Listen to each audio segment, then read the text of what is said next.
नमस्कार, सर्वोदय टीवी में आपका स्वागत है। आपके साथ मैं हूं दीपा सिंह। दोस्तों, खास मुलाकात के खास कार्यक्रम में आपका स्वागत है। आज हम पहुंचे हैं सुभाष कत्याल के यहाँ पर। जानते हैं उनकी जीवनी के बारे में, उनकी राजनीतिक जीवनी के बारे में कि किस तरह से उन्होंने अपना कार्यकाल देखा और किस तरह की बातें उन्होंने उस दौरान फेस की थी। हम मुलाकात कराते हैं, आपकी चर्चा करते हैं। आइए जानते हैं। नमस्कार सर। नमस्कार सर, ज़रा आप अपने बारे में दर्शकों को कुछ बताइए। सबसे पहले तो मैं सर्वोदय टीवी के संचालकों का, कार्य करने वाले सभी कर्मियों का बहुत बहुत धन्यवाद करता हूं, शुभकामनाएं देता हूं। और उसके बाद मैं सर्वोदय टीवी के सभी श्रोताओं और दर्शकों को भी शुभकामनाएं देता हूं कि वो सर्वोदय टीवी के कार्यक्रमों को देखते हैं और बढ़िया उससे अच्छा असर जाता है इलाके में। बहुत बहुत धन्यवाद। अब आपने मुझे पूछा कि मैंने अपना राजनीतिक जीवन कैसे शुरू किया, क्या मेरे मन में था। देखो, मेरी हॉबी बचपन से मानव सेवा से प्रेम और मानव सेवा रही है, यानी to love and serve human beings. ये मेरा बचपन से जो मेरा स्वभाव रहा है, मेरी हॉबी रही है, वो इस तरह रही है। तो उसको ध्यान रखते हुए ही मुझे बचपन से ही एक उमंग थी देश की सेवा करने की, जनता की सेवा करने की। तो इसी उपलक्ष्य को लेकर मैं राजनीति में आया। मैं पहले अलावलपुर गांव में रहता था, तो वहीं पर मेरा घर था। वहीं से मैंने पहली जमात से लेकर 5वीं 10वीं BA MA LLB अलावलपुर गांव में रहते हुए की। और 1972 से मैं फुल टाइमर हूँ लोगों की सेवा में, लोगों के काम आने के लिए। मेरा पहले से ही ये आदत रही कि मैं गरीब आदमी के लिए, उनके दुख दर्द दूर करने के लिए, किसानों के लिए, मज़दूरों के लिए, आम आदमी, दलितों के लिए, पिछड़ों के लिए, बचपन से ही मेरा शौक़ था कि मैं उनके काम आऊँ। मुझे ये संस्कार अपने पिताजी से मिले। वो भी मेरे पिताजी श्री दुनीचंद जी कत्याल अलावलपुर में ही रहते थे। उनका भी एक शौक़ था गरीबों की लड़कियों की शादी करवाने में, गरीबों की मदद करने में। ऐसे ही मेरी दादी जी मुझे बचपन से गीता पढ़वाया करती थी। तो मुझे वो संस्कार अपने माता से, पिता से, दादी से, सबसे मिले और उनको मैंने अमली जमा पहनाया। मैं 1972 से फुल टाइमर हूँ, सेवा में जुटा हूँ। बिल्कुल छोटे कार्यकर्ता से लेकर और हरियाणा प्रदेश के कैबिनेट मिनिस्टर तक मुझे विभिन्न मौक़ों पर, विभिन्न स्थितियों में, परिस्थितियों में काम करने का मौका मिला। सबसे पहले अलावलपुर में मैंने ग्राम कल्याण समिति बनाई, जिसका मैं जनरल सेक्रेटरी था। और उसके माध्यम से मैं गरीबों की सेवाएं, गांव की सेवा करना शुरू किया मैंने। उसके बाद मैंने गांव-गांव में साइकिल पर, तांगे में बैठकर, बस में, पैदल जाकर लोगों तक मैं पहुंचा। इस तरह मेरी राजनीति शुरू हुई। जी सर, जब आप मंत्री रहे थे तो ऐसे कौन से कार्य थे जिन्होंने आपने प्रमुखता के साथ जिन्हें किया? 1987 में मैं MLA बना। 18 जून 1987 को। 11 अगस्त 1987 को मैं राज्य मंत्री श्रम बेरोजगार के रूप में शुरुआत में मेरी वो मुझे दायित्व मिला। उसके बाद 4.25 साल हमारी सरकार चली। इस दौरान 4 मुख्यमंत्री रहे जिनके अंडर मैं मंत्री रूप में मैंने काम किया। चौधरी देवीलाल जी, श्री ओम प्रकाश चौटाला जी, श्री बनारसी दास गुप्ता जी और चौधरी हुकम सिंह जी। तो इन चारों मुख्यमंत्रियों के साथ मैंने विभिन्न स्तरों पर, पहले राज्य मंत्री के रूप में, फिर कैबिनेट मिनिस्टर के रूप में लगभग 7 बार मेरी ओथ शपथ ग्रहण समारोह हुआ। 11 महकमे मेरे पास रहे। वस्तुतः वो समय पलवल के स्वर्ण युग रूप में जाना जाएगा। उस वक्त जो बेसिक कार्य थे पलवल क्षेत्र के, गांव की गलियों से लेकर, शहर के वार्डों के गलियों से लेकर, बड़ी सड़कों तक, लिंक रोड्स तक, स्कूल के कमरे, पशु चिकित्सालय, स्कूल के अपग्रेडेशन, और इसी तरह पलवल शहर में सीवरेज, पलवल शहर में कम्युनिटी सेंटर, यानी ऐसे जो बेसिक कार्य थे वो शुरू हुआ। और उन पौने 4 सालों में मैं पहले श्रम व रोजगार मंत्री राज्य मंत्री था, फिर 5.5 महीने के बाद मैं housing dairy development printing stationery राज्य मंत्री था, फिर 30 मार्च 1989 को मैं कैबिनेट मिनिस्टर बना, समाज कल्याण विभाग मेरे पास था। उसके बाद 9 महीने के बाद मेरे पास लोकल गवर्नमेंट, मुझे स्थानीय स्वशासन मिला। फिर स्थानीय स्वशासन के साथ local administrative justice, science and technology, श्रम व रोजगार इकट्ठे मेरे पास डिपार्टमेंट रहे। फिर मैं पंचायत व विकास मंत्री रहा और लास्ट में मैं टेक्निकल एजुकेशन मिनिस्टर बना।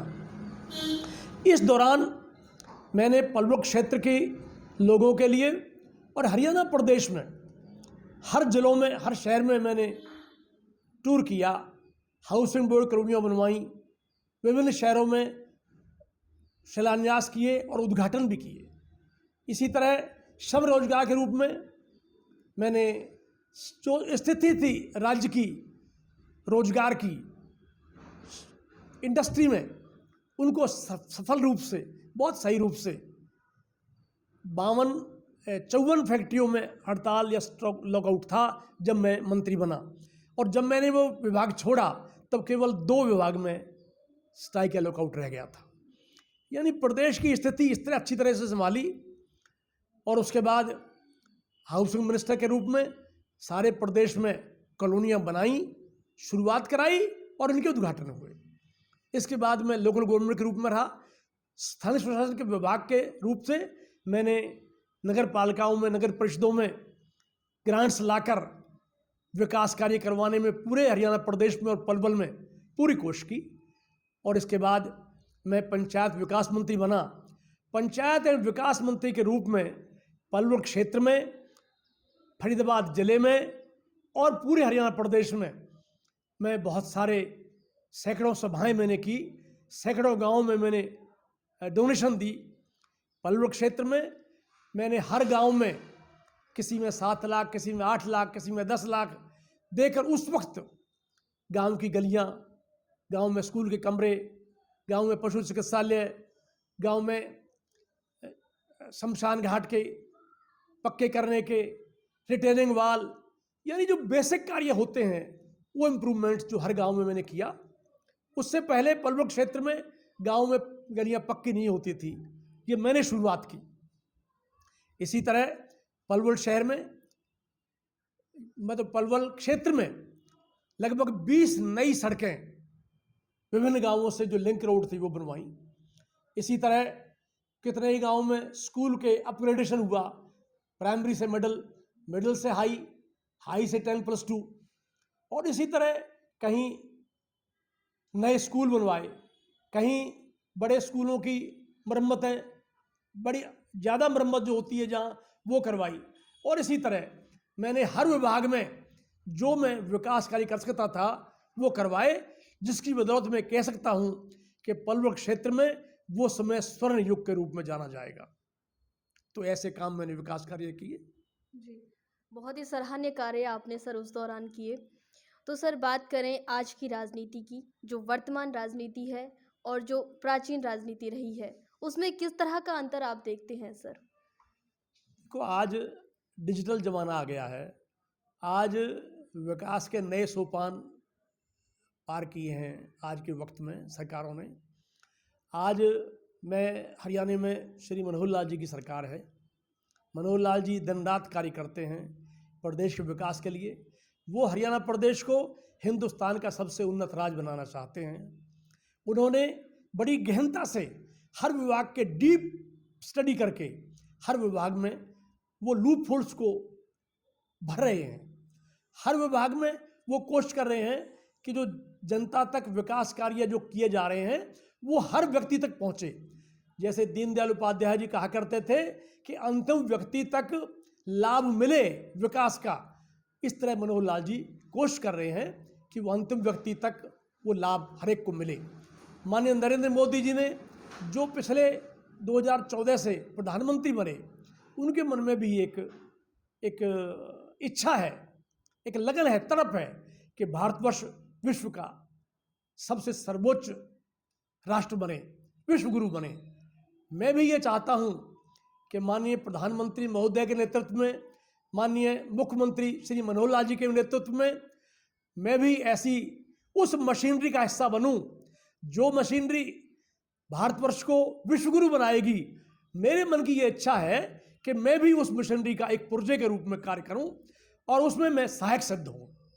ये मेरे मन की बात है जो आजकल मैं जुटा हुआ हूं। पिछले लगभग 7 मार्च 2019 को मैं हरियाणा प्रदेश में हैफेड का चेयरमैन माननीय मुख्यमंत्री श्री मनोहर लाल जी ने मुझे बनाया था, तो उसकी बदौलत मैंने हैफेड में बहुत सारे सुधार किए, बहुत सारे लूप होल्स को कवर किया, उसमें जहाँ कहीं घपलेबाजी उसको दूर किया और एक ऐसा वातावरण बनाया जिससे कि हैफेड हरियाणा प्रदेश में किसानों की और सब लोगों की पूर्ण सेवा कर सके। तो मैं ये कहना चाहता हूँ कि जो पहले मुख्यमंत्री थे, देखो मैंने 4 मुख्यमंत्रियों के साथ कार्य किया। पहले मिनिस्टर के रूप में देवीलाल जी के साथ, चौटाला जी के साथ, बनियाल दास गुप्ता जी के साथ और हुकम सिंह जी के साथ। तो इन 4 मुख्यमंत्रियों के साथ हर एक की अपनी अपनी खूबियाँ थी। वो भी काम करना चाहते थे लोगों का, उनके मन में भी एक तरफ थी, लेकिन हर व्यक्ति का अपना काम करने का तरीका भिन्न होता है। मनोहर लाल जी भी, इनके मन में एक ये लगन है कि मैं इतिहास में ऐसे मुख्यमंत्री रूप में जाना जाऊं कि जिसने हरियाणा प्रदेश को हिंदुस्तान का सबसे उन्नत राज्य बना दिया। तो मनोहर लाल जी लगे हुए हैं। आजकल डिजिटलाइजेशन का ज़माना है और उनकी ये इच्छा है कि जो भी विकास है हर व्यक्ति तक पहुँचे, जो राशि ऊपर से भेजी जाए वो हर व्यक्ति तक पूरी मिले। आजकल जो जनधन खाते खुले, माननीय प्रधानमंत्री मोदी ने खुलवाए, उसकी बदौलत आज जो राशि गरीब आदमी तक पहुंचती है, जैसे कोरोना के समय में 500 रुपया हर गरीब आदमी को दिया गया, वो हर व्यक्ति तक पहुंचा। किसानों को 2000 रुपया हर 4 महीने में दिया जाता है, हर किसान के खाते में पहुंच जाता है। तो इसी तरह आज जो आयुष्मान योजना है उसकी बदौलत हर जो बीपीएल में आते हैं लोग, उनको 5 लाख तक का बीमा उनका स्वास्थ्य का किया जाता है, उनको वो फायदा मिलता है। इसी तरह केंद्रीय स्तर पर भारतवर्ष को आत्मनिर्भर भारत बनाने के लिए मोदी जी जुटे हुए हैं। इसी तरह हरियाणा प्रदेश को विकसित राज्य बनाने के लिए श्री मनोहर लाल जी मुख्यमंत्री जो हमारे हैं वो जुटे हुए हैं। तो मैं ये कहना चाहता हूँ, आज का जो युग है ये डिजिटलाइजेशन का युग है, इसमें इंटरनेट का बहुत बड़ा योगदान है। इसमें लोगों तक जो राशि केंद्र की सरकार या राज्य की सरकार देना चाहती है वो हर व्यक्ति तक पहुंच रही है। ये पहले ऐसा नहीं होता था, पहले कहीं बीच में गड़बड़ी हो जाया करती थी, अब वो बात खत्म है। अब तो जो भी विकास की योजनाएं हैं वो हर व्यक्ति तक पहुंच रही हैं। तो मैं ये बताना चाहता हूँ। सर, डिजिटलाइजेशन की आपने बात करी, बिल्कुल पहले का टाइम कुछ और था और अभी देश डिजिटल इंडिया की ओर बढ़ रहा है।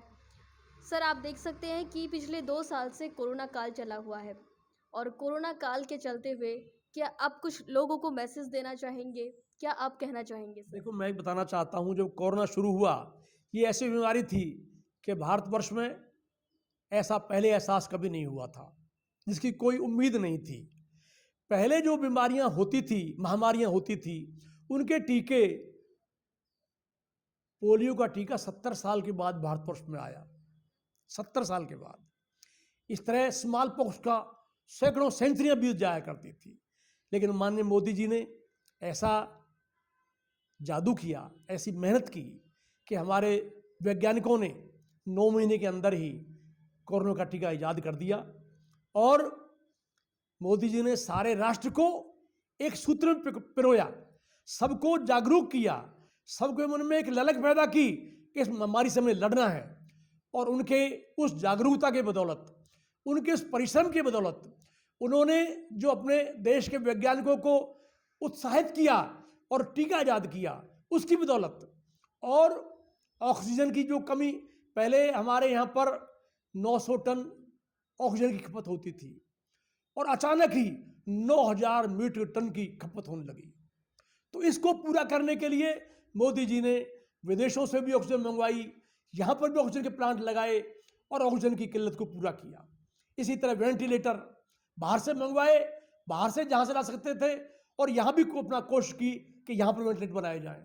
मैं आपको बताना चाहता हूँ, पहले एक भी पीपी किट हरियाणा हिंदुस्तान में नहीं बनती थी, अब हम एक्सपोर्ट कर रहे हैं, हमारा देश एक्सपोर्ट कर रहा है पीपी किट को। इसी तरह पे मास्क नहीं बनते थे क्योंकि जरूरत ही नहीं होती थी। जरूरत ईजाद की मां है, इस बात को ध्यान रखते हुए मोदी जी ने इस 1.5-2 साल के अरसे में कोरोना से लड़ाई में जूझ कर देश को बचाया और कोरोना को हराने के लिए पूरी कोशिश की। आज लगभग 40,000 केस सारे हिंदुस्तान में आजकल जो नए केस आए हैं, ये उसी की बदौलत है कि जो मोदी जी ने कोशिश की। इसी तरह हरियाणा प्रदेश में आज मेरे ख्याल में 1,000-1,100 केस ही मुश्किल से हैं, 1,000 भी नहीं है, शायद 500-600 ही हैं। माननीय मनोहर लाल जी ने ऑक्सीजन के पूर्ति के लिए हर जिले में घूम घूम कर हर जिले के प्रशासन को, डॉक्टरों को उत्साहित किया, उनमें ऊर्जा भरी। यहाँ पर वेंटिलेटर का इंतजाम किया, यहाँ पर दवाइयों का इंतजाम किया, यहाँ पर ऑक्सीजन का इंतजाम किया, यहाँ पर वो सारा स्ट्रक्चर, यहाँ पर बेड्स बनाए। 500 बेड का हॉस्पिटल कोरोना का हिसार में, 500 बेड का पानीपत में, 300 बेड का गुड़गांव में, इसी तरह फरीदाबाद में, यानी कि कोरोना के लिए स्पेशल बेड तैयार किए, स्पेशल हॉस्पिटल तैयार किए।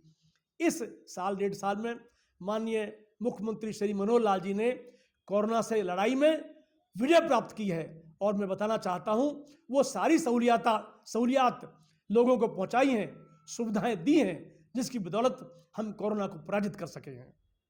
तो मैं ये बताना चाहता हूं, कोरोना से लड़ाई में हरियाणा प्रदेश की सरकार ने और केंद्र की सरकार ने बहुत बेहतरीन कार्य किया है और उस पर विजय पाई है। और आज हम ऐसी स्थिति में हैं कि कोरोना बहुत थोड़ा रह गया है, इसको भी हम पूर्णतः पराजित कर देंगे, मैं विश्वास से कह सकता हूँ। हाँ, दर्शकों, ये थे हमारे साथ खास मुलाकात के सफरनामे में सुभाष कत्याल।